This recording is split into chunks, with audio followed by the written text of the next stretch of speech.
Libro del Génesis, capítulo 27, versículos 30 a 38. Apenas había terminado Isaac de bendecir a Jacob. Justo cuando Jacob salía de la presencia de su padre Isaac, su hermano Esaú regresó de cazar. También él preparó un buen guiso y se lo llevó a su padre diciéndole: que mi padre se incorpore y coma de la casa de su hijo, para que tu alma me bendiga. Le preguntó su padre Isaac: ¿quién eres tú? Él respondió: soy Esaú, tu hijo primogénito. Entonces Isaac se llenó de gran espanto y preguntó: ¿quién es pues el que trajo la casa? Me la presentó y comí de todo antes de que tú vinieras. Lo he bendecido y por tanto quedará bendito.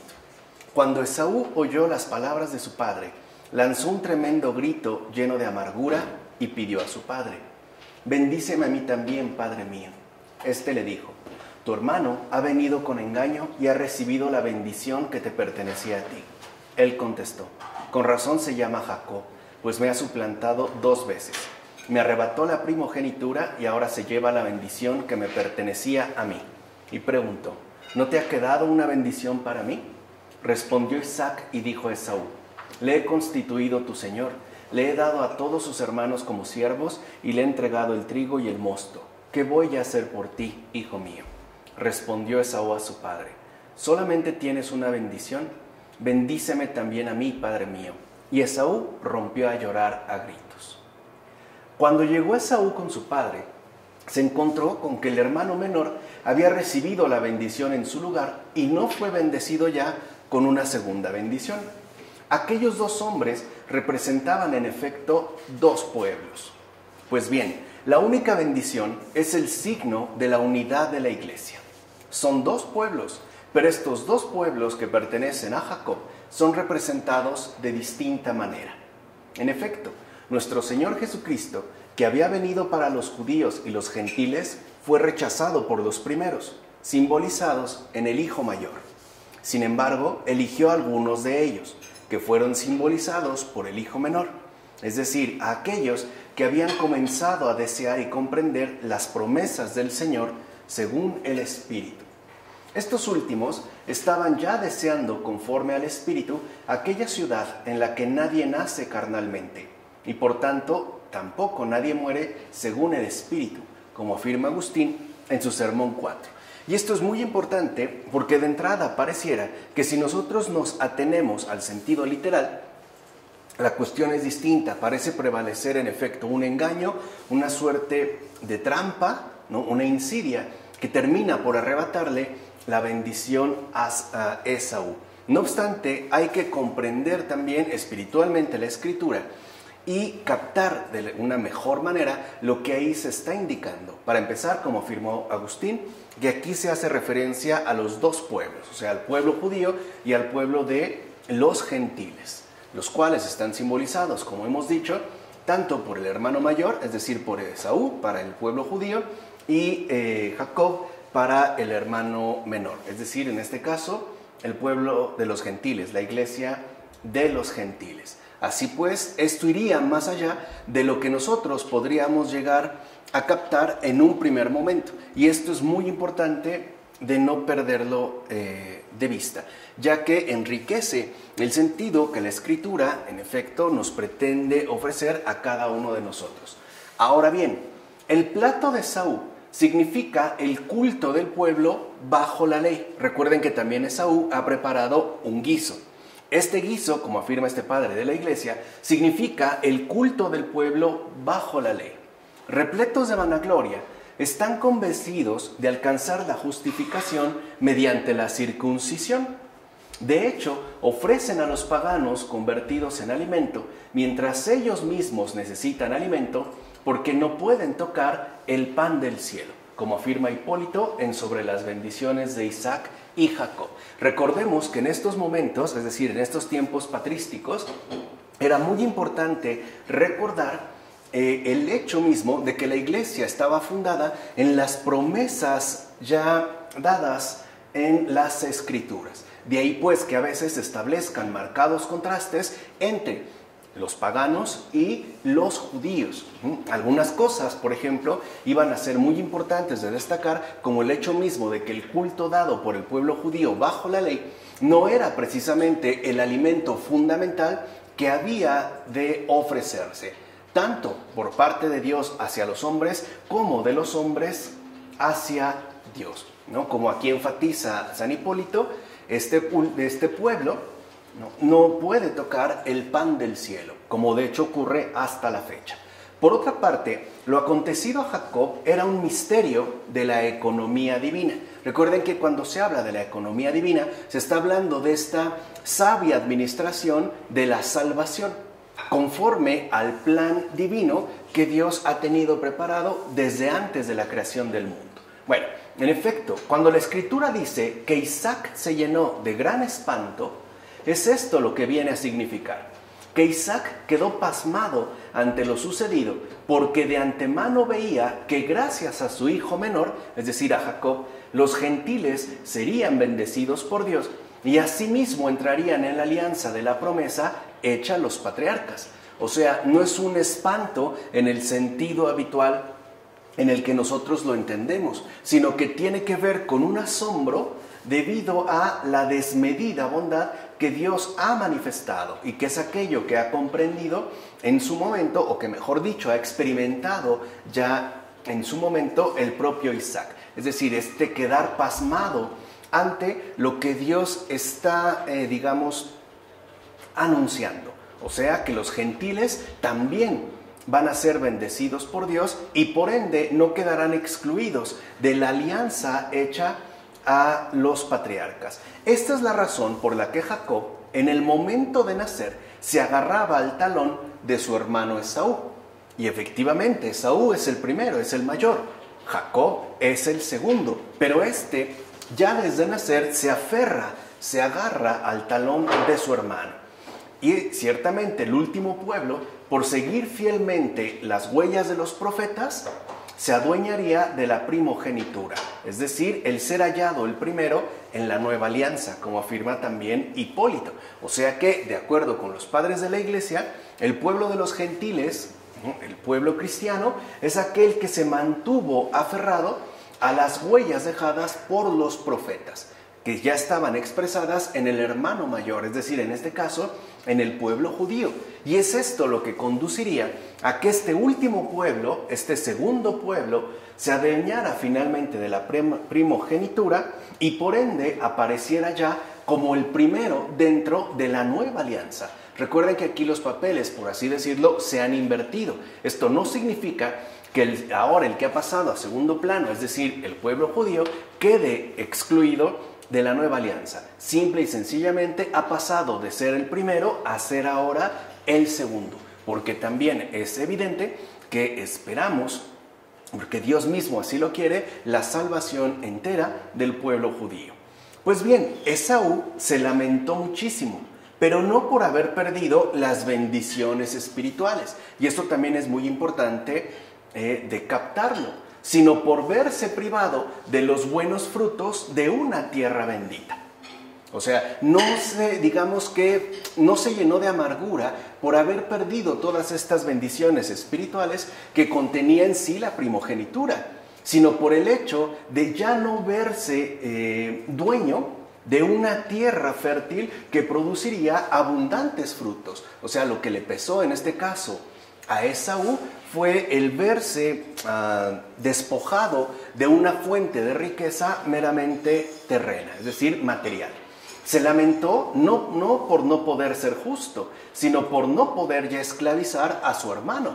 O sea, ahora él tenía la pretensión de esclavizar al hermano menor, a su propio hermano.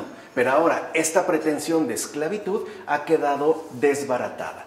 Su amargura, entonces, no era por no poder heredar la vida eterna, sino porque la tierra de los cananeos no sería su heredad, que pareciera, ¿no?, como la pretensión fundamental que el pueblo judío manifestó durante mucho tiempo. O sea, el hecho de tener una tierra geográficamente localizada y que en todo caso apuntaría a la antigua tierra de Canaán. Incluso, como bien sabemos, y esto es algo que también se va a expresar en versículos posteriores, Esaú manifestó finalmente envidia de Jacob. Y esta envidia, a su vez, se traduce en un intento de asesinato. O sea, Esaú, como menciona Efrén de Nisibi en este comentario sobre el Génesis, tuvo envidia de Jacob e intentó matarlo. O sea, ahí ya se revelan, digamos, los secretos que guardaba en lo más íntimo de su corazón. Ciertamente, las palabras que le dijo Isaac a Esaú, o sea, tu hermano ha venido con engaño y ha recibido la bendición que era tuya, de manera misteriosa, significan que el Verbo de Dios se encarnaría y tomaría la forma de esclavo, para que, nacido sin ser conocido, recibiera la bendición del Padre y la compartiera también con nosotros. Cuando Hipólito, en este texto sobre las bendiciones de Isaac y Jacob, habla o se refiere a nosotros, está hablando evidentemente del pueblo de los gentiles. O sea que en realidad, para algunos, por ejemplo, la encarnación misma aparecería como una suerte de engaño, ¿no? Un nacer sin ser conocido, pasando pues desapercibido, pero al mismo tiempo recibiendo por completo la plenitud de la bendición del Padre, que a su vez iba a derramar sobre cada uno de nosotros, tomando incluso la forma de esclavo. Así pues, aquí sí vale la pena preguntarse, ¿qué es lo que significa vino con engaño y se llevó la bendición? Busquemos con atención el significado de engaño y veremos de qué se trata. Mira bien, lleva los pecados de otros y los lleva con paciencia, aunque sean de otras personas. Esto es lo que significa tener la piel de cabrito, es decir, el llevar con paciencia los pecados de otros. Recuerden que Jacob, en efecto, fue recubierto por su madre por una piel de cabrito. En consecuencia, todos los que por la unidad de la iglesia soportan, fíjense, llevan, ¿no?, con paciencia, pues, los pecados ajenos, imitan a Jacob. Y aquí es donde se puede observar esta línea de fidelidad del pueblo cristiano. Es decir, esta fidelidad a las huellas dejadas por los profetas. De hecho, el mismo Jacob está en Cristo, descendiente también de Abraham. En efecto, nuestro Señor Jesucristo, que no cometió pecado alguno, llevó sobre sí los pecados de todos los otros. Y aquel cuyos pecados fueron perdonados, ¿acaso considerará como despreciable llevar los pecados de los demás? Así pues, si Jacob simboliza a Cristo, lleva los pecados de los otros, es decir, la piel de cabrito. ¿En qué consiste entonces el engaño? Como afirma Agustín en el Sermón 4. O sea, lo que para nosotros pudiera ser un engaño, en realidad apela a un proceder misterioso de Dios que, repito, está siempre en orden a la economía de la salvación, es decir, a esta sabia distribución de la redención que Dios mismo ha llevado a cabo. Así pues, en realidad, cuando hablamos de engaño, estamos más bien refiriéndonos a esta radicalidad con la cual Dios mismo ha asumido en carne propia todo el pecado del mundo, es decir, todos y cada uno de los pecados que nos corresponderían de manera muy particular. Por eso, ¿no?, esta pregunta es muy importante de meditarla y cuestionarnos también e incluso intentar responder a partir de lo expuesto por San Agustín en este Sermón 4, en qué consiste el engaño. Insistamos, ¿en qué consiste pues el engaño? El engaño tiene lugar cuando se hace una cosa y se simula otra. En efecto, cuando se piensa una cosa y se dice otra, esto se llama engaño. Por tanto, el engaño en su significación propia es lo reprensible, lo mismo que es la piedra si se la considera en su significado propio. Mira bien, quien afirma que Cristo fue piedra, entendida en su acepción originaria, blasfema. Lo mismo que también blasfema el que llama a Cristo Cordero con la acepción propia, o sea, refiriéndose en un primer caso a el mineral y en otro segundo caso al animal. El cordero en su acepción es un animal, pero simbólicamente significa víctima. La piedra en su acepción propia es tierra endurecida, pero simbólicamente representa la firme estabilidad. Ahora bien, toda expresión o locución figurada y alegórica significa materialmente una cosa y dicha ya espiritualmente, es decir, en su significación espiritual, apela a otra. Por eso se habla de un simbolismo. Por tanto, Isaac mencionó engaño en sentido figurado. De hecho, asimismo era figurado lo que hacía. Ciertamente, Isaac no hubiera bendecido a un hombre engañador, al que por el contrario le esperaba una justa maldición. Así pues, no era algo real aquel engaño, especialmente porque Jacob no mintió al decir: yo soy tu hijo mayor Esaú. No olvidemos que Esaú había hecho un trato con su hermano y le había vendido su primogenitura. Ahí están estos detalles que a veces se nos suelen escapar y que por ende nos conducen a interpretaciones precipitadas, ¿no? Es decir, erróneas.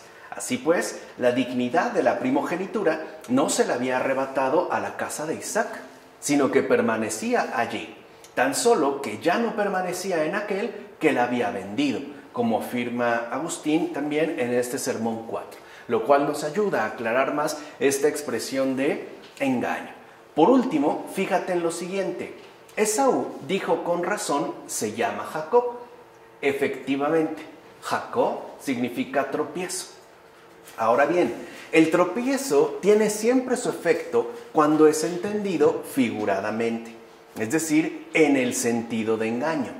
Jacob no tenía tanta malicia como para querer suplantar a su propio hermano, sino que fue llamado autor del tropiezo porque con la mano se aferró al pie del hermano en el momento de nacer. Vean cómo estos señalamientos son muy importantes. Y por eso fue llamado así, es decir, Jacob. Ahora bien, incluso para quienes viven conforme a la carne, tropiezo es la vida de quienes viven según el Espíritu.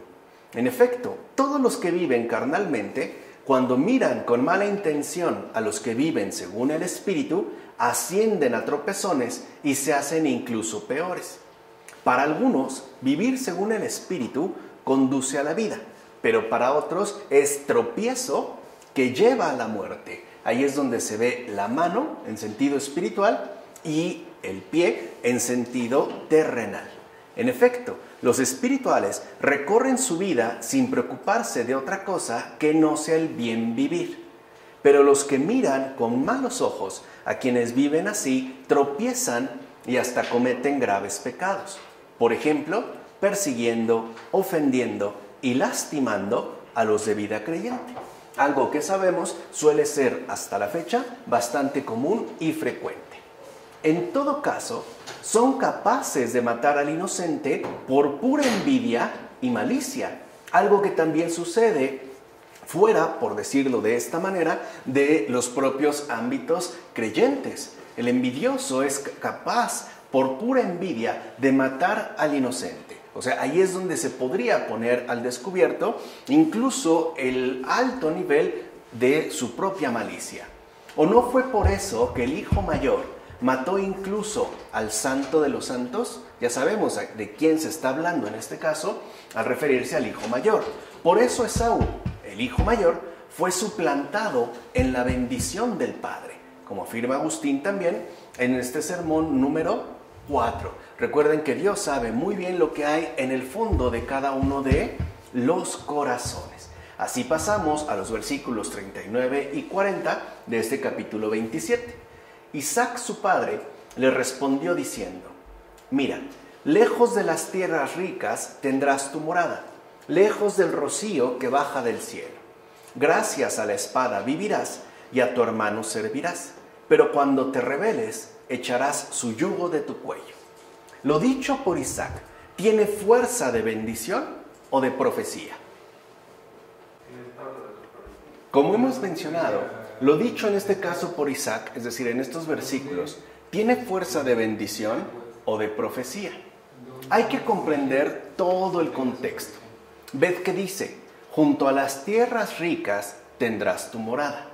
Aconteció en efecto que el pueblo habitó en la tierra de los cananeos, la que les repartió Josué, el hijo de Nun. ¿Se acuerdan que esa era justo como la ambición principal de Esaú que se menciona en los versículos anteriores. Y en cuanto a las palabras, lejos del rocío que baja del cielo, indica que, aunque los profetas los empapaban de rocío celestial, se mantenían como alejados de dicha humedad, como afirma Hipólito en Sobre las bendiciones de Isaac y Jacob. O sea, en efecto, se cumplió tal y como Isaac lo mencionó. Esaú siguió viviendo dentro de la tierra de Canaán, pero alejado de este rocío que baja del cielo, porque al parecer quedaban como impermeabilizados ante la humedad que pretendían derramar sobre ellos todos los profetas que les fueron enviados. Esta suerte de impermeabilización tiene que ver justo con lo que en la Biblia también se les dirá a través de estos mismos profetas, en términos de dureza de corazón.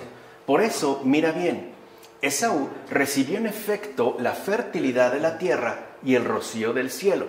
Pero date cuenta que Isaac, ofendido, arrojó contra él la bendición, no se la dio. ¿Acaso no sucede lo mismo en la iglesia con los malos cristianos que pretenden perturbarla?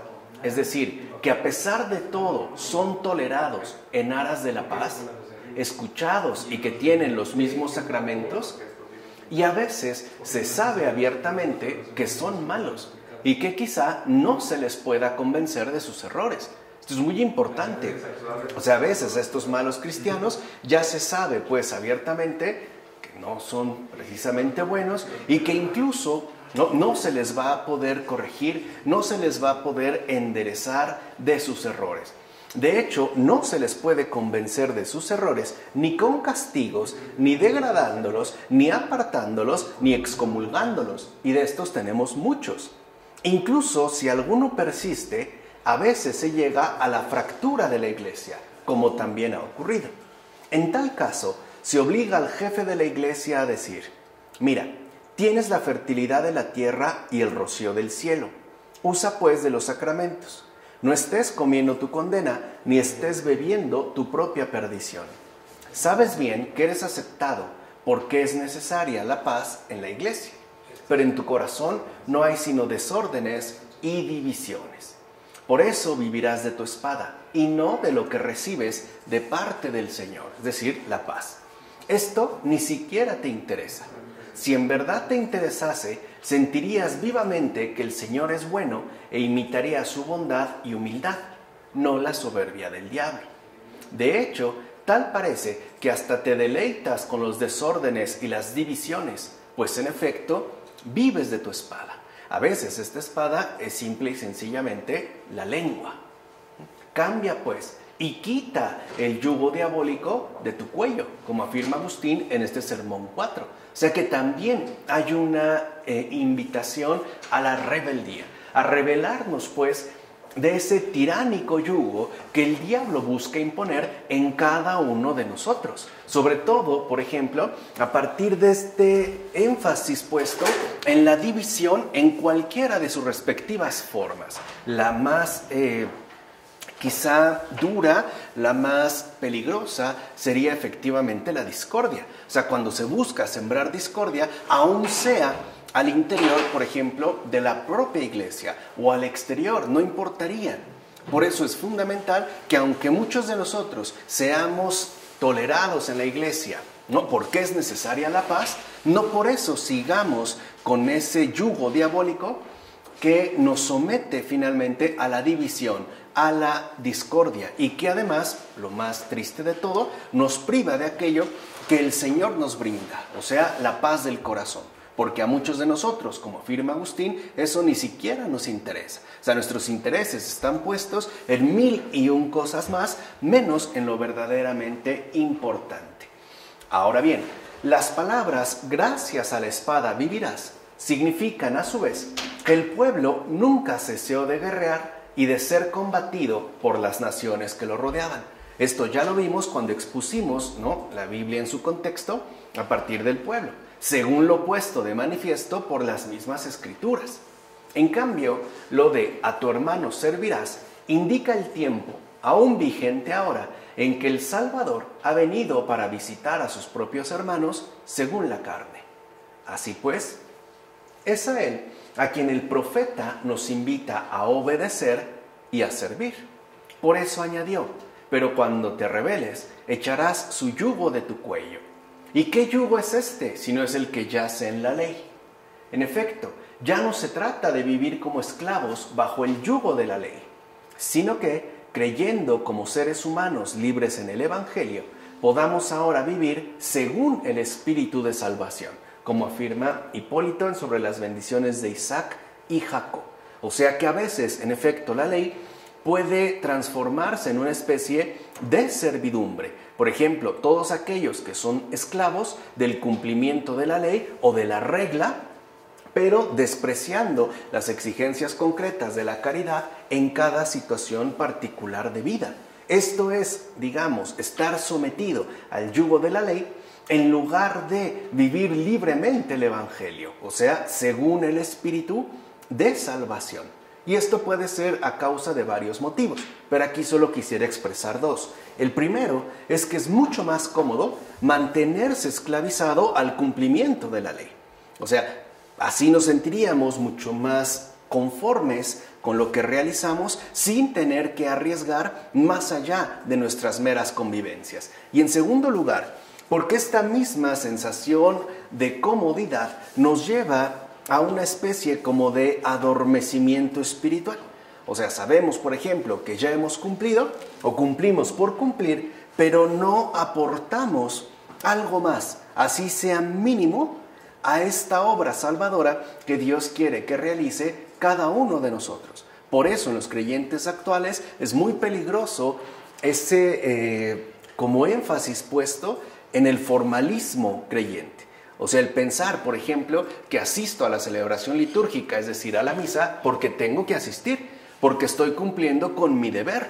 Y no es así. O sea, en realidad uno no va a misa por cuenta propia. De fondo uno acude porque responde a la llamada que el Señor nos está dirigiendo. Y por eso esta respuesta se vive según el Espíritu, es decir, de forma libre. No es pues una ley, es un encuentro, una dinámica viva de relación con Dios mismo. Esto pues es también fundamental no perder de vista. Por otra parte, date cuenta que el imprudente no puede gobernar sobre el prudente. Esto se debe a que el imprudente, por su propia voluntad, no puede ser ni discípulo de la virtud ni perseverar en su propósito. Con razón Isaac le negó la libertad del propio arbitrio a Esaú, justo para que no fluctuase como una nave sin timonel en medio de una tempestad. ¿O no es verdad que el imprudente es siervo del prudente, como afirma el libro de los Proverbios? En consecuencia, también se le dijo a Esaú: vivirás de tu espada y servirás a tu hermano, pues la bondad es soberana de la crueldad. ¿O no es cierto que la mansedumbre es preferible a los impulsos violentos, como afirma Ambrosio en Sobre Jacob y la vida feliz? O sea que aquí también se apela a un criterio muy concreto de nuestra propia realidad humana. O sea, al hecho de que esté por delante el prudente antes que el imprudente. Que vaya pues, ¿no?, por delante la mansedumbre y no precisamente los impulsos violentos. Se trata pues de darle siempre la primacía a la bondad. Ahí es donde vemos estos riesgos que asume la salvación, en lugar de quedarnos remitidos al yugo esclavizante de la ley, que incluso puede convertirse a final de cuentas en crueldad, aun cuando esta crueldad esté revestida, por decirlo de alguna manera, ¿no?, de una especie como de manto sacro, una especie de sacralidad religiosa que no hace otra cosa sino disfrazar esta crueldad imperante. Ciertamente, todo aquel que no posee la autoridad que proviene de una conciencia pura y recta es un esclavo. En efecto, cualquiera que es abatido por el temor, o es seducido por el placer, o se deja guiar por las pasiones, o está exasperado por la indignación, o está postrado por la angustia, es un esclavo. De hecho, quien comete un pecado es esclavo del pecado, como se afirma en el Evangelio de Juan. Y lo que es peor, Se hace esclavo de muchos el que está sometido a los vicios, porque recuerden que el pecado nunca aparece en solitario, siempre viene en modo legión, ¿no? Siempre son pues muchos, aun cuando el primero aparezca como algo inofensivo, como el caso de la gula, según lo que vimos en la terapéutica de las enfermedades espirituales. Este se ha vendido a muchos dueños. Y además estos dueños, entiendas en este caso los vicios, lo van a reclamar de una manera total. O sea, lo van a tratar de subyugar a su servicio. Lo van pues a desgarrar interiormente. Y así difícilmente puede liberarse de la esclavitud. Porque bien es cierto que el que se ha vendido a muchos dueños quizá logre sobreponerse a uno de ellos. Pero otro finalmente terminará subyugándolo. Y mientras combate a otro, ese del cual se había desprendido, ahora se ha fortalecido y viene otra vez a reclamar su parte, ¿no? Viene otra vez, pues, este desgarre. Por el contrario, aquel que es árbitro de su voluntad, juez de sus propios deseos, intérprete de su propio arbitrio, soberano de sus deseos, hace bien lo que hace. Es decir, actúa rectamente. Y recuerden que es a esto a lo que el Señor nos llama en tanto discípulos suyos. Y quien actúa rectamente lo hace sin culpa ni reprensión, justamente porque tiene el dominio de todas sus acciones. Así pues, este es sin duda alguna libre. Y dicho sea de paso, no es una circunstancia fortuita lo que hace esclavo a alguien, sino la imprudencia desvergonzada. O sea que nosotros mismos nos sometemos a la esclavitud por imprudencia, es decir, por aquella fatalidad espiritual que se llama negligencia. Por eso los prudentes hacen muchos préstamos. ¿Y qué es lo que prestan? No ciertamente dinero, sino sabiduría, sin que ellos a su vez tomen algo prestado. O sea, quiere decir que aquí ya se dan estos buenos frutos, ¿no? En términos de una fecundidad espiritual, llamados a enriquecer a los demás. Es decir, a aquellos que de una u otra manera entran en contacto con el que ya posee la sabiduría. Es decir, con el hombre verdaderamente libre, sin que éste a su vez tome algo prestado. O sea, sin que se someta, por ejemplo, a algún tipo de esclavitud. Y como ya sabemos por boca del mismo Señor, aquello que nos aporta esta plena libertad es la verdad. Porque solamente la verdad es aquello que nos permite realizar lo que Ambrosio mencionó. Es decir, ser árbitro de la propia voluntad, juez de los propios deseos, intérprete de nuestro propio arbitrio y soberano de nuestros deseos. O sea, solo la verdad es aquello que en efecto nos permite actuar rectamente. Por último, toma en cuenta también lo siguiente. Las palabras de Isaac dichas a Esaú significan dos futuros pueblos. Uno, hijo de la esclava, y el otro, hijo de la libre. La letra, en efecto, es esclava, mientras que la gracia es libre. Por eso el pueblo que fija su atención en la letra deberá seguir durante mucho tiempo al intérprete de la enseñanza espiritual. En todo caso, no vayamos a pensar que se trata de algo meramente negativo, ya que asimismo será palpable en su momento el provecho obtenido de este seguimiento. Es decir, cuando comiences a obedecer al hermano libre según la gracia por tu propia voluntad, y no por mera coacción.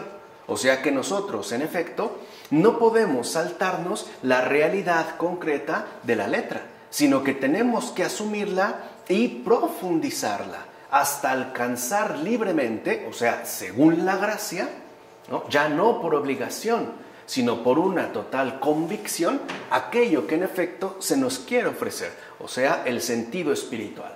Así llegamos a los versículos 41-45 de este capítulo 27.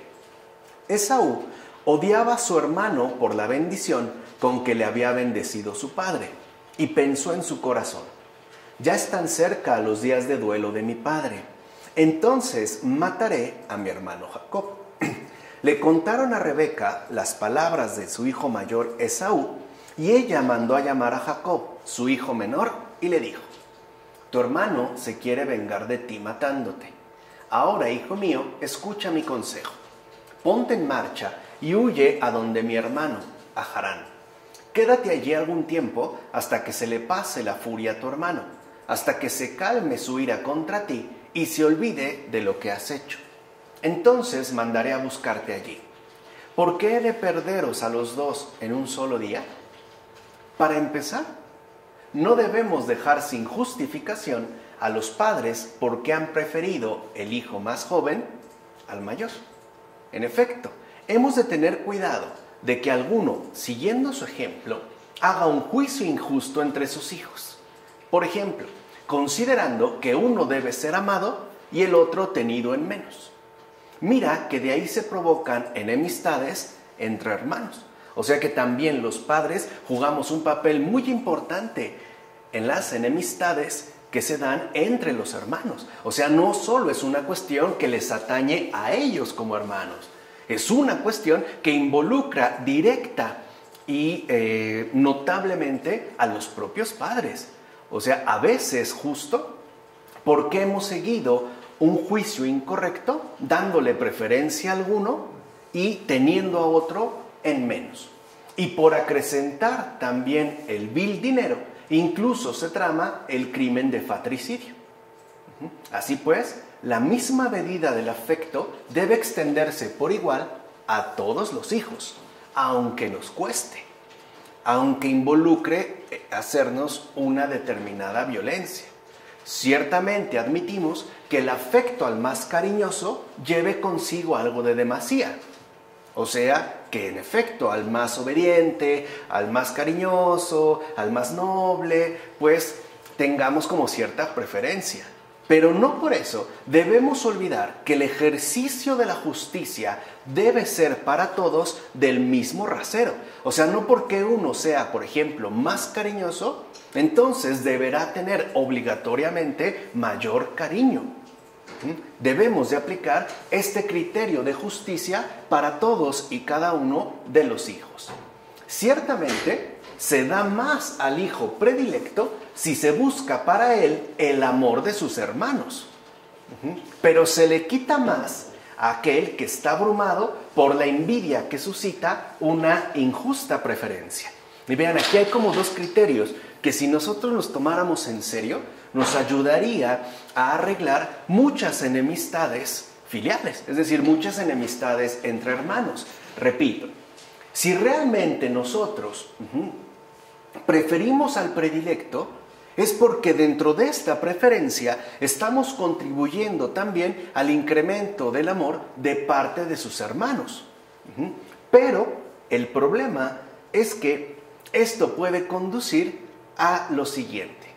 El que no recibe esta preferencia o los que son señalados con un cierto rechazo, entonces se verán abrumados por la envidia que suscita precisamente esta injusta preferencia. Todo hijo que sea desdeñado, o sea, todo hijo que quede abrumado por la envidia, siempre dirá: es que lo prefieres a él o a ella, es que lo quieres más a él o a ella. ¿Esto qué está, digamos, qué es lo que está expresando? Que en efecto hay una injusta preferencia. O sea, que no se ha procedido justamente con respecto a los hijos. Mira pues Esaú, que amenazaba con matar a su hermano. O sea, sí se dan casos donde puede incubarse, ¿no?, en el corazón de una persona un odio mortal hacia su propio hermano o hermana. Incluso se puede llegar al asesinato, o por lo menos a una especie de daño sumamente grave. De hecho, ni el ser hermano gemelo, ni el respeto por los padres le apartaba del furor fratricida. O sea, vean cómo cuando nosotros no actuamos con justicia, o sea, cuando nos falla la rectitud, pues, en el amor debido a los hijos, nos exponemos a graves peligros. Y ni siquiera la propia realidad del hermano o la hermana, o ni siquiera la presencia o el respeto debido a los padres, podrán apartar de ese corazón, ¿no?, la envidia y ese furor de matanza. Así pues, date cuenta que Rebeca no prefería, por así decirlo, un hijo al otro, sino un hijo justo al otro injusto. En efecto, en aquella madre piadosa tenía más importancia el designio misterioso de Dios que el propio hijo. Aquí es donde vemos este otro nivel. O sea, en este caso, Rebeca no es que prefiriera a uno solo por su carácter, por decirlo, más noble, sino por el designio que este hijo contenía. Cierto, Rebeca no prefería a Jacob sobre su hermano, sino en cuanto lo ofrecía al Señor, ya que sabía que solo él podía mantenerse en la posesión del don. Porque si no, si recaía, por ejemplo, en el caso de Esaú, al ser imprudente, se iba a perder absolutamente todo. Así pues, para ella era muy grave que Jacob se implicara en una culpa más grave todavía si perdía la gracia de la bendición recibida, como afirma Ambrosio. O sea que en realidad el verdadero motivo por el cual Rebeca muestra esta preferencia hacia Jacob es espiritual, porque sabe que de Jacob va a depender la permanencia y la pervivencia de la bendición ya dada desde Abraham. Es decir, en este caso, desde su abuelo. No puede interrumpirse esta continuidad. Así pues, vemos cómo a veces lo que nos falla es que nos atenemos a criterios meramente mundanos. Por ejemplo, a nuestros propios afectos o tendencias afectivas, ¿no? Hay algún hijo o hija con el cual sintamos de alguna manera una mayor cercanía o ciertamente una mayor preferencia. Pero esto no nos puede negar también la importancia o el peso que tiene lo espiritual dentro de nuestro humano acontecer. En todo caso, aprendamos de Rebeca cómo hemos de prever para que la envidia no estimule la ira y la ira no se precipite al fratricidio. Aquí ya se nos dio una clave muy fundamental para enmendar a veces estas enemistades. Número 1, lo primero que tenemos que hacer es prevernos para que la envidia no se apodere de un corazón. Eso es lo primero. La envidia tampoco va a brotar espontáneamente. La envidia, en este caso, siempre se verá fomentada por una preferencia injusta. Por ejemplo, a veces la preferencia injusta puede referirse al hecho de la edad.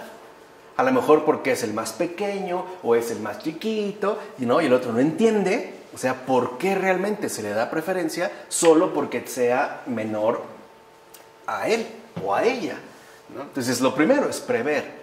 ¿Por qué si no? Si nosotros somos desprevenidos en la impartición recta de la justicia, incluso en el ámbito de los afectos, lo que se va a generar es envidia. Y la envidia, a su vez, lo que va a promover o a estimular es la ira. Entonces ya el comportamiento ya es un comportamiento de enojo y de molestia. Vienen ya, por ejemplo, las ofensas, las agresiones. Si esta ira, a su vez, no es combatida, si esta ira no es refrenada, incluso me atrevo a decir, si esta ira no es contraatacada, esta ira llegará el momento en el que se va a precipitar al fratricidio. Por ejemplo, atentando contra la vida de su hermano o su hermana, o incluso atentando contra la vida de sus propios padres. Por eso es tan delicado la impartición recta de justicia aún en el ámbito de afectos, porque si no pueden acabar en una verdadera tragedia. Que venga pues Rebeca, es decir, que intervenga la paciencia, que siempre custodia la inocencia para no ceder el sitio a la ira. Entonces, cuando estos dramas ya se han desatado, lo que sigue a continuación como remedio es la paciencia. La paciencia, por ejemplo, en relación a las actitudes que ahora nuestros hijos o hijas ya están manifestando. En primer lugar, porque no son manifestaciones meramente arbitrarias, sino que, como dijimos hace un momento, como nos lo ha hecho ver ya claramente el muy grande Ambrosio, remiten directamente a la propia responsabilidad, tanto paternal como maternal. O sea, ahí también los padres están involucrados. Muchas veces los hijos, los padres, van a padecer lo que no corrigieron en sus hijos. Van a ser pues los primeros que se vean involucrados. Por eso se va a requerir paciencia. En efecto, retirémonos en algún lugar más alejado hasta que el tiempo haya mitigado la indignación y sea olvidada la ofensa. O sea, también nosotros no nos precipitemos en nuestras respectivas reacciones, porque lo único que vamos a hacer entonces es crear un incendio sumamente difícil de acabar. Cuando alguien está enojado y el otro también responde, por ejemplo, con indignación, lo que sucede es que sube el nivel del conflicto, ¿no? Se termina generando un incendio muy difícil de apagar, porque ahora se duplica la ofensa. O sea, tanto aquel que la ha recibido como la de aquel que se ha propiciado. Y ambas se alían finalmente para generar una mutua destrucción, ¿no? Un mutuo, pues, enfrentamiento. Por eso la paciencia no teme el exilio. O sea, no teme, pues, hoy decimos, darse su tiempo, sino que lo acepta sin dilación, con el fin de evitar algún incentivo para cometer el crimen. Como afirma Ambrosio en Sobre Jacob y la vida feliz.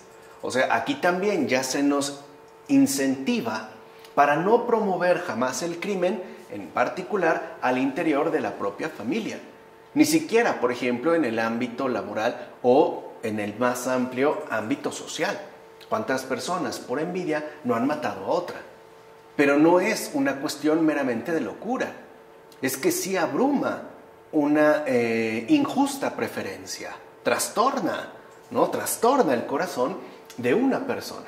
Por eso, pues, nosotros debemos aprender de Rebeca la paciencia y también el aprender a mantenernos, por ejemplo, callados y serenos. Hay momentos en los que no podemos entrar en una discusión, ¿no? Recuerden que la discusión no es una pelea, es una intervención seria, basada pues en fundamentos. Pero hay momentos en los que a lo mejor emocionalmente no estoy en condiciones. Entonces, ¿qué tengo que hacer? Tener paciencia y mantenerme al margen. O sea, no temer el exilio. Dejar que ese fuego vaya disminuyendo para no contribuir a un desastre, que incluso puede acabar, como dijimos, ya en algún crimen. Con esto entonces se nos deja en claro que la paciencia siempre promueve y fomenta actos de verdadera virtud. A veces estos actos de verdadera virtud son explícitos, pero a veces estos actos de verdadera virtud son implícitos, o sea, interiores. Tiene que ver con la disposición de nuestro ánimo ante determinadas circunstancias, ¿no? Hay veces, por ejemplo, en las que algún tipo de problema lo quisiéramos arreglar de inmediato. Y lo mejor que podemos hacer es tener paciencia, ¿no? Y tratar de serenar el ánimo para que además estemos en condiciones de ver aquello que resulte rectamente conveniente y no fácilmente aplicable. O sea, no nos podemos dejar llevar por lo rápido, por muy práctico que resulte, ¿no? Tendríamos que apelar a la paciencia para tener, pues, ¿no?, claridad con respecto a la toma de nuestras decisiones. Por eso, cuando nosotros perdemos la paciencia, ya estamos iniciando un desastre. O sea, un desastre que será mayor o menor según la intensidad, ¿no?, de malestar que haya en cada uno de los corazones involucrados. En efecto, consideremos qué hace la verdadera virtud. En primer lugar, la virtud no busca nada que no sea la gracia de Dios. En segundo lugar, la virtud solo sigue al único y supremo bien que es Dios. Y en tercer lugar, está siempre contenta con ese único bien, de quien recibimos todas las cosas y a quien de hecho no damos nada. ¿O de qué tiene necesidad aquel que abunda en todo y que nos da todo? ¿Qué podemos darle a aquel que nos facilita todo sin interrupción? como afirma Ambrosio también, en Sobre Jacob y la vida feliz.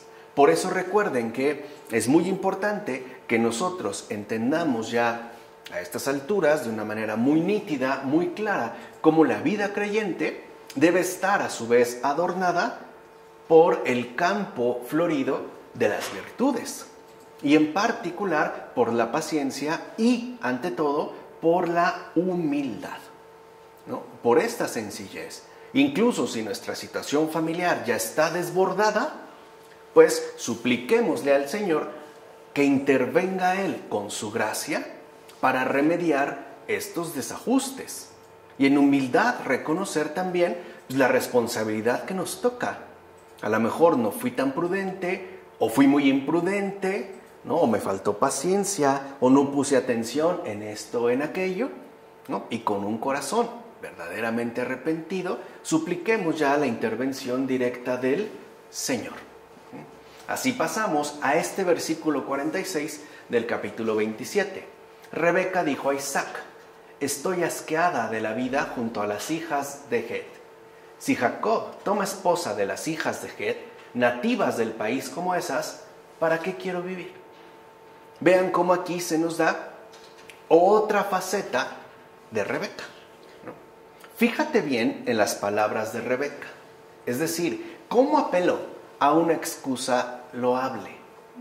En efecto, cuando nos asiste la diestra de arriba, los problemas se simplifican y las dificultades se vuelven fáciles.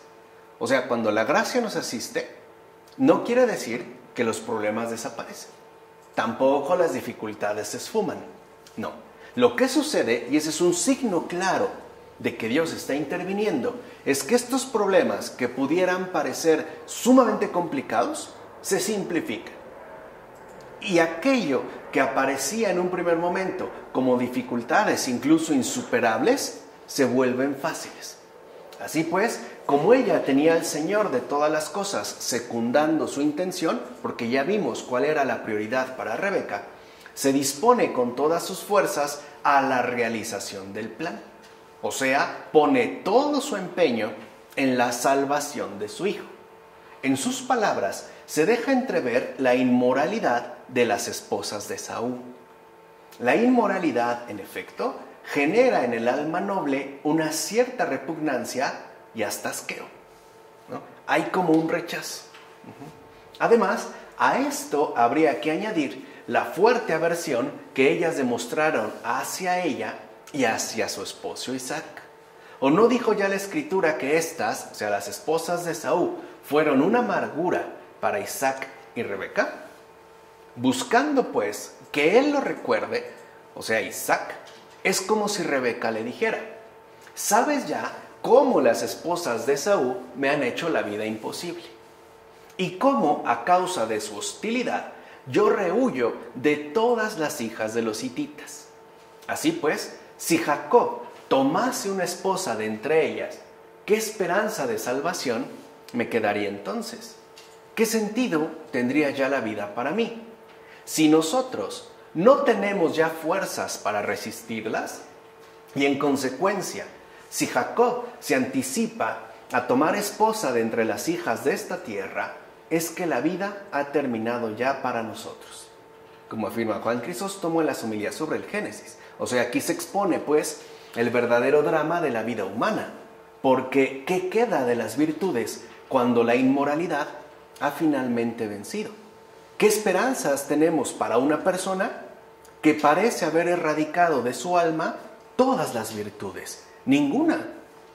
Incluso una persona así, a un hijo así, a una hija así, es muy fácil darla por perdida. Ya. O sea, ya como que se fue pues de nuestras manos. Parece que ya está, ¿no?, sobrepasada su alma de inmoralidad y por ende que no cabe algún espacio, aunque sea mínimo, para la virtud, para las virtudes. Se nos va pues la esperanza de salvación y por eso podemos ver a una persona plenamente hundida en la inmoralidad como una persona finalmente perdida. Es que este ya está perdido, ya está perdida, ya no encuentro, ¿no?, por dónde poder finalmente agarrarlo. Por eso es tan importante, repito, que el alma creyente esté adornada con las múltiples flores de las virtudes, que sean también como antídotos eficaces contra cualquier presencia de inmoralidad. Así llegamos ya al capítulo 28, versículos 1 a 9. Isaac llamó a Jacob y después de bendecirle, le ordenó lo siguiente: no tomes esposa de las hijas de Canaán. Ponte en camino, ve a Padán Aram, a casa de Betuel, tu abuelo materno, y búscate allí una esposa entre las hijas de Labán, hermano de tu madre. Que el Sadai te bendiga, te haga crecer y multiplicarte, y te conviertas en una multitud de pueblos. Que te conceda la bendición de Abraham, a ti y a tu descendencia, para que poseas la tierra en que resides, que Dios otorgó a Abraham. E Isaac envió a Jacob, que fue a Padán Aram, junto a Labán, hijo de Betuel el arameo, hermano de Rebeca, la madre de Jacob y de Esaú. Esaú se enteró de que Isaac había bendecido a Jacob y le había enviado a Padán Aram a buscarse allí esposa, y de que al bendecirle le había ordenado lo siguiente: no tomes esposa entre las hijas de Canaán. Se enteró también de que Jacob había obedecido a su padre y a su madre y había ido a Padán Aram. Entonces se dio cuenta Esaú de que las hijas de Canaán no le eran gratas a su padre Isaac. Se encaminó Ismael y tomó por esposa, además de las que tenía, a Mahalat, hermana de Nebaiot e hija de Ismael, hijo de Abraham. Jacob, en atención a las súplicas de su madre Rebeca y a las indicaciones de su padre Isaac, se mostró humilde y obediente y se marchó. Y como bien sabemos, cuando iba de camino, llegó a un lugar en que puso una piedra de cabecera y se durmió. En sueños vio una escala que llegaba hasta el cielo, y ángeles de Dios subían y bajaban por ella. Y el Señor que estaba sobre ella le decía: Jacob, Jacob, no temas, yo estoy contigo, y seré tu compañero de camino. Pues bien, queridos hermanos, el bienaventurado Isaac, al enviar a su hijo a Mesopotamia, era figura de Dios Padre. Y Jacob, a su vez, era imagen de nuestro Señor Jesucristo. En efecto, Isaac, dejando de lado a las mujeres de la región en que vivía, envió a su hijo para que tomara esposa en una tierra lejana. Esto sucedió porque Dios Padre había de enviar a su hijo unigénito, quien después de apartarse de la sinagoga, tomaría nupcias entre los gentiles, es decir, uniría consigo a la iglesia. Esto se cumplió verdaderamente cuando los apóstoles dijeron a los judíos: era necesario anunciaros en primer lugar a vosotros la palabra de Dios, pero ya que os juzgáis indignos de la vida eterna, nos volvemos a los gentiles, como afirma Cesáreo de Arles. O sea, que hay una figura, ¿no?, también de esta economía de salvación establecida entre el Padre y el Hijo por obra del Espíritu Santo. No va a ser aquí, pues, donde tú encuentres tu esposa, sino en una tierra lejana. Y el Hijo ahí muestra también la obediencia al Padre y acepta aquello que el propio Padre le aconseja, ¿no?, que el propio Padre le indica. Por eso es que para la obediencia siempre se requiere una completa humildad. O sea, saber que el Padre es el mayor de todos y aquel que en efecto nos acompaña, y además se anuncia, como lo ha dicho, como nuestro fiel compañero de camino. O sea, que no vivimos jamás en algún tipo de orfandad. Además, mira cómo el justo Isaac le predice todo a Jacob, y con ello le da apoyo suficiente para consolarlo, es decir, presagiando su retorno y la posesión de la tierra, y también la promesa de que su linaje llegaría a ser una multitud, además del hecho de que la unión de las naciones provendría de sus descendientes. Así pues, tras oír todo esto, Jacob se marchó. Por otra parte, ¿acaso no ves también cuánta prudencia mostró su madre Rebeca para poder rescatarlo de un grave peligro? Y date cuenta que lo hizo sin resaltar la maldad de su hermano Esaú. En todo caso, solamente le dio un consejo apropiado para persuadirlo de un plan conveniente, como afirma Juan Crisóstomo en las homilías sobre el Génesis. O sea que en un primer momento, esta figura, ¿no?, expresada del Padre y del Hijo en orden a la salvación, también apela, por ejemplo, ya a la resurrección. La promesa de que ha de volver al lugar al que pertenece. ¿Y a dónde pertenece nuestro Señor? Al cielo, a Dios mismo, a la derecha de Dios. ¿Y volvió o no volvió? Sí volvió. El Padre ciertamente cumplió su promesa, ¿no? Le está como prediciendo todo. Le está adelantando todo. ¿Para qué? Para poder consolarlo. Eso también es un regalo. Ahora, una cosa es que te hagan una predicción y otra cosa es la realización de esta predicción. Ahí se ve la parte, digamos, realmente humana del Señor, ¿no? Por eso, cuando el Señor dice en la cruz: Padre, en tus manos encomiendo mi espíritu, es decir, confío en todo lo que tú me has dicho. Está pues en tus manos la promesa que me has hecho de volver finalmente a ti. Y esto se vincula justamente también con el proceder de Rebeca. ¿Por qué? Porque Rebeca no obra, por ejemplo, contra Esaú, sino que apoya a Jacob. ¿Qué quiere decir? También se muestra prudente al darle un consejo a su hijo Jacob, pero sin acudir a la maldad de Esaú. Y ahí es donde vemos también tanto la prudencia como la paciencia. O sea, le da un verdadero consejo apropiado. ¿Para qué? Para que realice un acto conveniente. Porque a veces, por ejemplo, queremos estimular a los hijos, pero por medio de resaltar la maldad de los hermanos. Ay, ve tú, es que el otro nunca quiere o nunca me obedece. Entonces, ¿ahí qué se genera? Contienda. ¿Ahí qué se está sembrando? Discordia. Ahí se ve el yugo del diablo, como lo dijimos hace un momento en los términos de la discordia. No, o sea, si nosotros queremos dar un consejo apropiado, no tenemos por qué hacerlo a partir de denigrar a otra persona, y menos tratándose de un hermano o hermana. Porque entonces la motivación ya no es, pues, la bondad, sino que la motivación aquí real sería la maldad.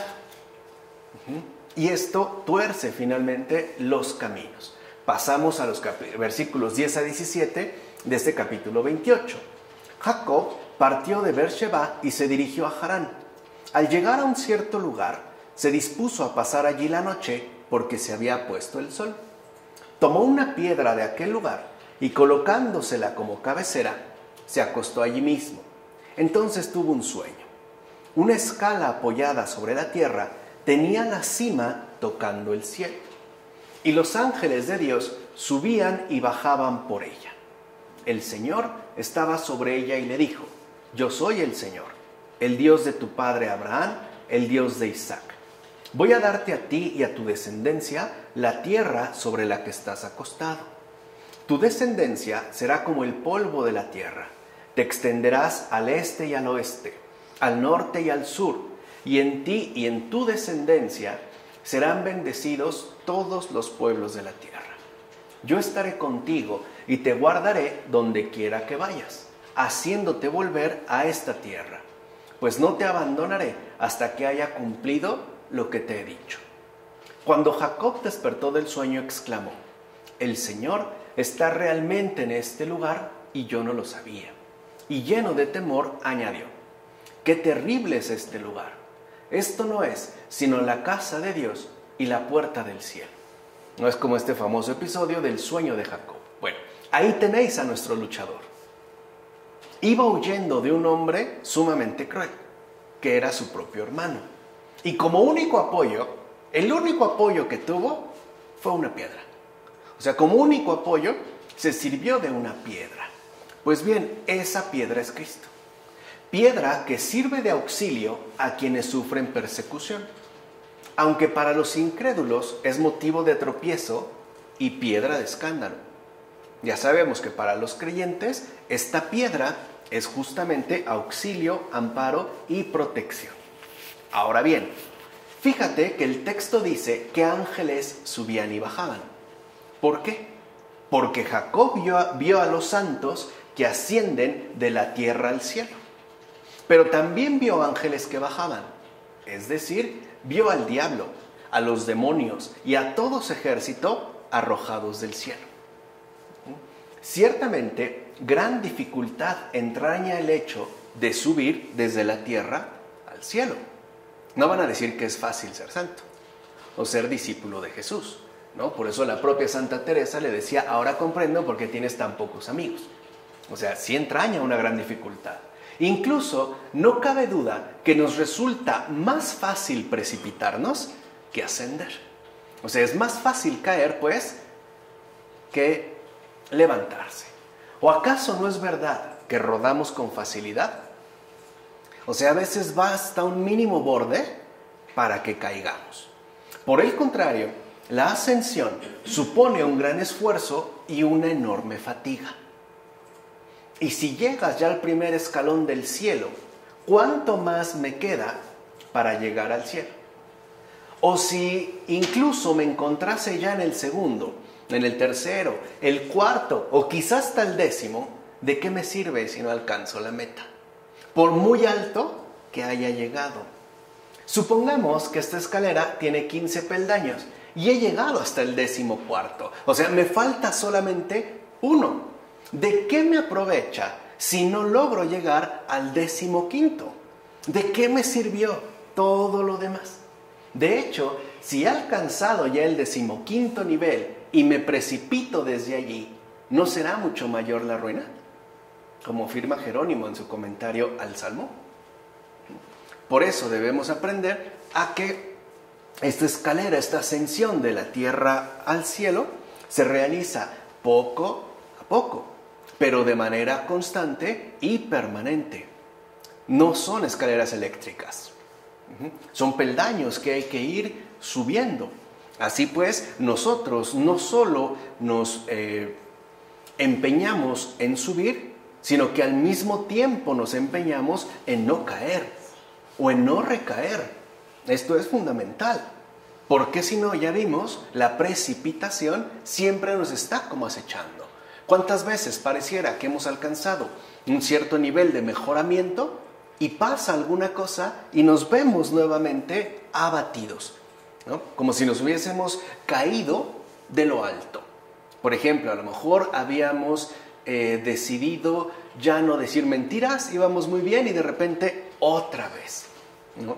Y ahí es donde viene incluso un doble esfuerzo, o sea, un volver a empezar, además teniendo la carga de lo que ya perdí, o sea, de lo que finalmente, ¿no?, se me escapó, por muy arriba que hubiera llegado. Es más, hay personas, no sé, por ejemplo en México, que si se decidieran a subir la pirámide del Sol, está grande, y faltándoles un escalón, tropezaran y cayeran, y pongamos que no tienen ningún accidente ni ninguna quebradura de hueso, difícilmente se pondrían a volver a subirla. Lo más fácil sería renunciar. Bueno, ¿qué antídoto tenemos para este desánimo? La humildad.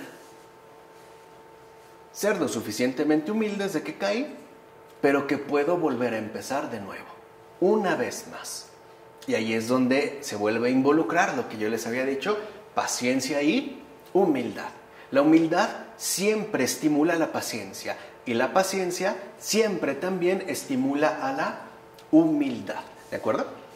Ahora bien, nunca antes se menciona que Jacob haya colocado una piedra sobre su cabeza, sino cuando iba huyendo de su perseguidor.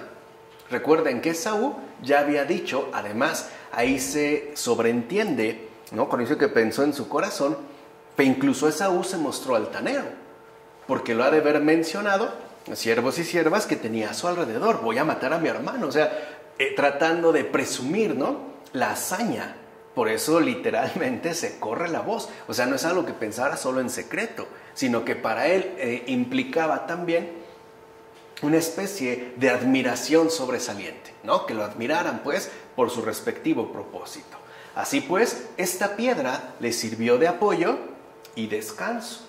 ¿Y quién sino Cristo es quien nos brinda el apoyo y el descanso en toda preocupación? Porque eso también hay que tenerlo en cuenta. En efecto, el Señor también nos brinda apoyo en cualquier preocupación, pero no solo apoyo, también descanso. Y este descanso es el que a veces nosotros no recibimos. O sea, queremos que Dios nos apoye, ¿no?, que Dios manifieste su bondad, pero no queremos descansar en Él. O sea, como si apeláramos más a lo que podemos recibir de Él que a Él mismo. Por eso Jacob, al despertar, tomó aceite y ungió la piedra. Aquí está pues el misterio, como afirma Jerónimo en su comentario al Salmo. O sea, es esta unción que Jacob expone a través de esta piedra. ¿Cuál es esta unción? ¿A qué se refiere pues este misterio? ¿Por qué Jacob unge la piedra? Porque el Señor nos da simple y sencillamente la consolación. Y no es la consolación de Dios, la unción que sana el alma, que permite descansar el alma. O sea que a través de este gesto, ¿no?, que hace Jacob, se nos indica que esta piedra, es decir, Cristo, es la única fuente de consuelo para cualquier ser humano. En especial, cuando este ser humano se ve acosado por múltiples preocupaciones, cuando se ve perseguido por múltiples perseguidores, ya sean otros seres humanos o incluso demonios o sus propios vicios. Él nos va a dar también este ungüento, ¿no?, saludable de la consolación. Por otra parte, no leemos que Jacob se marchara con camellos, asnos o caballos. Lo único que leemos es que llevaba un cayado en la mano. Así pues, para tomar esposa, Jacob marchó lejos y llevó consigo un cayado. Cristo, por su parte, para desposarse, o sea, para redimir con su iglesia, descendió y llevó consigo el madero de la cruz. Lo afirma Cesáreo de Arles en el sermón. Pues bien, Jacob vio la puerta del cielo abierta y una escala que subía a lo alto. Este es en efecto un símbolo de nuestro Salvador. La puerta del cielo es el Mesías, según lo que él mismo dijo: yo soy la puerta de la vida. Todo el que pase por mí vivirá para siempre, ¿no?, como afirma en el Evangelio de Juan. En consecuencia, la escala que vio Jacob es un símbolo por medio del cual se logra ver que los hombres justos del mundo inferior suben al mundo superior. Por esto también es símbolo de la cruz de nuestro Salvador, ya que por medio de su cruz, a modo de una escala, uno pasa de lo inferior a lo superior. O sea, también ya se estaba pues aquí indicando de manera simbólica la muerte y la resurrección del Señor, como menciona Afrates en Sobre la Oración. O sea que Jacob, al ver ascender y descender ángeles de Dios, vio previamente a Cristo en la tierra. O sea, ya se le había prefigurado la encarnación, que es justo el centro de la salvación. Por eso los ángeles manifestaban ya el obsequio de un servicio devoto, como afirma Ambrosio. O sea que los verdaderos ángeles también son siempre fieles a los designios de salvación que Dios tiene preparados. Son servidores, son enviados pues de Dios mismo, como afirma Ambrosio. Así pues, el camino ya está abierto gracias a la resurrección de Cristo. La escala apoyada en la tierra que sube hasta el cielo es la cruz de Cristo. Y gracias a ella es que se nos permite acceder hasta el cielo. Es decir, es lo único que nos conduce realmente hasta el interior del cielo. En consecuencia, en esta escala están colocados los muchos peldaños de las virtudes. Así es como uno asciende. Por eso les decía que es tan importante que el alma creyente esté también acompañada, adornada de las múltiples virtudes. Y es justo a través de cada uno de ellos que nosotros subimos hasta los cielos, de virtud en virtud. Dichos peldaños son la fe, la justicia, la castidad, la santidad, la paciencia, la piedad y todas las demás virtudes. Por tanto, si nosotros los subimos con fidelidad, llegaremos sin duda al cielo, como afirma Cromacio en el sermón. Entonces vean, para llegar al cielo lo que se requiere es fidelidad, o sea, paciencia y humildad. No se trata de subir corriendo, porque uno también corre el peligro de tropezarse. Tampoco se trata de ir subiendo e ir midiendo a qué altura ya nos encontramos. Por ejemplo, qué tan santos somos. Tampoco se trata de eso. Se trata de ir poco a poco, peldaño a peldaño, pero con entera fidelidad. Viviendo en el cielo y sobre la tierra, sin dudar, pues, del lugar hacia el cual nos dirigimos. Y la piedra que nos sostiene en este recorrido, ciertamente exhaustivo, agotador, es el Señor. Y la ayuda que siempre tendremos para pasar de un peldaño a otro hasta llegar finalmente al cielo es la cruz de Cristo. Además, así es la iglesia, hermanos míos. En efecto, los ángeles de Dios que suben y suben son los buenos predicadores que anuncian a Cristo. Es decir, aquellos que suben según su divinidad y bajan según su humanidad al Hijo del Hombre, como afirma Agustín en su tratado sobre el Evangelio de Juan. Y esto es interesante, porque anunciar a Cristo se puede hacer de dos maneras. Una es por medio de que nos ayuden a elevarnos hacia su divinidad. En ese sentido subimos, o sea, hablando de Cristo como verdadero Dios. Pero también es importante bajar y profundizar rectamente en su respectiva humanidad, es decir, en tanto hijo de hombre. Por eso a veces los buenos predicadores se centran más en el Hijo de Dios y a veces en el Hijo del Hombre, refiriéndose evidentemente a la misma persona. Por eso, si bien es cierto que nosotros confesamos que Jesús es Dios, al mismo tiempo no nos olvidamos jamás que también es hombre. ¿Se entiende? Ahí también se da este recorrido, tanto hacia arriba como hacia abajo. Por eso, los que están en Cristo son dignos de la mirada divina y de tener un estado de ánimo anclado en la seguridad de que Él seguirá estando con ellos y los auxiliará. Es decir, los salvará en cualquier parte y de cualquier peligro, como afirma Cirilo de Alejandría en las inscripciones sobre el Pentateuco. Por eso les decía, no crean que se trata de una cuestión netamente heroica, donde tengo que aferrarme a las virtudes e irlas acrecentando por cuenta propia. No, se trata de ser fieles a esa presencia que me acompaña en todo momento, ser fiel al Señor. Con esto queda claro que el Señor está en el cielo y en la tierra. En efecto, Cristo el Señor es la cabeza de la iglesia en cuanto está en el cielo, pero en cuanto cuerpo está en la tierra.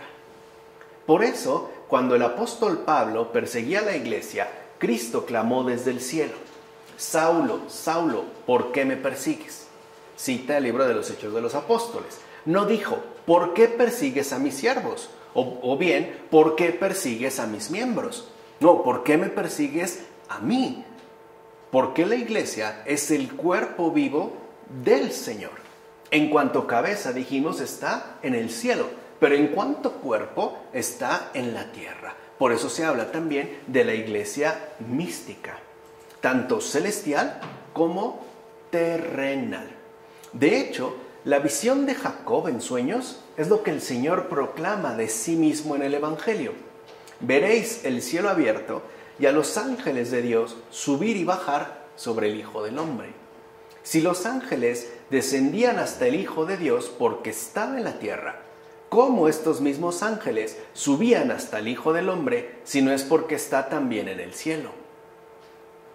No olvidemos, pues, que Cristo está tanto en la tierra como en el cielo, como afirma Cesáreo de Ardés. Así pues, cuando los buenos predicadores de Dios anuncian cosas altas y profundas de la Santa Escritura, suben hasta el Hijo del Hombre. Y cuando predican lo que se refiere a la corrección de las costumbres, bajan hasta el Hijo del Hombre. Por ejemplo, cuando Pablo dice, enseñamos sabiduría entre los perfectos, pero una sabiduría que no es de este mundo, ni de los gobernantes de este mundo, sino misteriosa y escondida, en la primera carta a los Corintios, él subía y nos invitaba a subir hasta el Hijo del Hombre. Y cuando dice, huid de la fornicación, o no os embriaguéis con vino que lleva la lujuria, entonces bajaba como un ángel de Dios hasta el Hijo del Hombre. Por eso cuando afirmó, gustad las cosas de arriba, no las de la tierra, subía.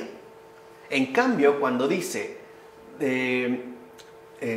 sed sobrio y no pequéis, y corrige las cosas relativas a corregir las costumbres, entonces baja. Así pues, estamos llamados a subir y a bajar con Cristo. Que yo creo, ¿no? Pero también lo afirma Cesario de Arles en el sermón, es algo que la Escritura nos muestra y aparte nos capacita, porque a veces nos habla de cuestiones muy espirituales, pero a veces nos habla de cuestiones muy terrenales. O sea, no solo se refiere al sentido espiritual, también se compromete con el sentido humanamente moral de nuestra propia existencia. Por eso nosotros, si bien es cierto que pretendemos llegar al cielo, no lo hacemos sino atravesando seriamente la tierra, o sea, tomándonos muy en serio lo que aquí nos corresponde. Ciertamente, la escala que vio Jacob es la iglesia. Vean todo el significado, ¿no?, que los padres van extrayendo. Es la iglesia, que tiene su nacimiento en la tierra, pero su modo de vida proviene de los cielos. Por ella suben y bajan los ángeles cuando los evangelistas anuncian, por un lado, los supremos misterios de la divinidad de Cristo, y los oyentes, por otro, asimismo denuncian a dichos oyentes las respectivas debilidades de su humanidad. Así pues, los evangelistas suben cuando se elevan a la contemplación de las realidades celestes, pero asimismo bajan cuando instruyen a sus oyentes acerca de cómo han de vivir entre las realidades terrenas, como afirma Beda en las homilías sobre los evangelios. Porque ser cristiano no es fugamundi, o sea, no es salir corriendo de este mundo para refugiarme, quién sabe cómo, en las realidades meramente celestes. No, ser cristiano es también tener claro cómo se ha de vivir aquí en la tierra, que es también lo que había mencionado el presbítero Juan, ¿no? Estamos en el mundo sin ser del mundo. Y eso es algo que también tiene que aprenderse. Y eso es algo, si lo quieren ver, muy temporal, o sea, muy de nuestra realidad concreta. Y mira también lo siguiente. Cuando Dios vio que Jacob emprendió el viaje siguiendo el consejo de su madre, y que emprende el camino sin ninguna clase de consuelo, Cristo quiso desde el principio del viaje fortalecer la resolución de Jacob. Por eso se le apareció y le dijo, yo soy el Dios de Abraham, el Dios de tu padre Isaac. Es decir, yo he hecho que el patriarca y tu padre experimenten un gran aumento de prosperidad. Por tanto, lejos de estar asustado, cree que soy yo quien dio las promesas y que derramaré sobre ti mi cuidado, como afirma Juan Crisóstomo en sus homilías sobre el Génesis. Y en efecto así es y sigue siendo. El Señor sigue derramando sobre cada uno de nosotros su respectivo cuidado. El problema es que nosotros descuidamos lo que Él derrama sobre nosotros. No es que Él nos niegue su gracia, es que nosotros nos negamos a recibirla. Por eso debemos, creo yo, recuperar esa experiencia plena de cercanía por parte de Dios, de este acompañante fiel que está a nuestro lado en todas y cada una de nuestras situaciones humanas, brindándonos, como dijimos, auxilio, apoyo, consuelo, consejo, también corrección, también incluso motivación, enseñándonos a veces a subir, pero a veces también enseñándonos a bajar, ¿no? Eso es lo que experimentó el gran, por ejemplo, San Ignacio de Loyola. Cuando en una ocasión ya había pasado varios días, ¿no?, ante el Santísimo, teniendo visiones celestes impresionantes, ¿no?, y el Señor, digamos, lo baja. Y literalmente lo baja a la fuerza, porque le pregunta a Ignacio, ¿qué estás haciendo? Y dice, Señor, aquí te estoy contemplando, adorando tu divina majestad. Y el Señor así como le dice, bueno, sí, ¿y quién te dijo? O sea, ¿quién te dijo que hagas esto? Dice, mientras tú has estado aquí, en gran contemplación, tus hermanos han atravesado necesidades y no te han querido interrumpir, y tú te has descuidado de ellos. Vete a atenderlos, y cuando yo te quiera aquí, es decir, arriba, yo te aviso. Yo creo que eso es algo que el Señor también nos dice a nosotros. Porque ocurre a veces lo inverso. Queremos estar siempre abajo y no elevarnos. No, tener la disponibilidad, que si el Señor quiere que nos elevemos, nos elevamos. Pero si el Señor quiere que descendamos, descendemos. Sabiendo que Él siempre será esa presencia que no defrauda. Ese acompañante, pues, que nunca traiciona. Vamos a dejarla hasta aquí. En nombre del Padre, del Hijo, del Espíritu Santo. Amén.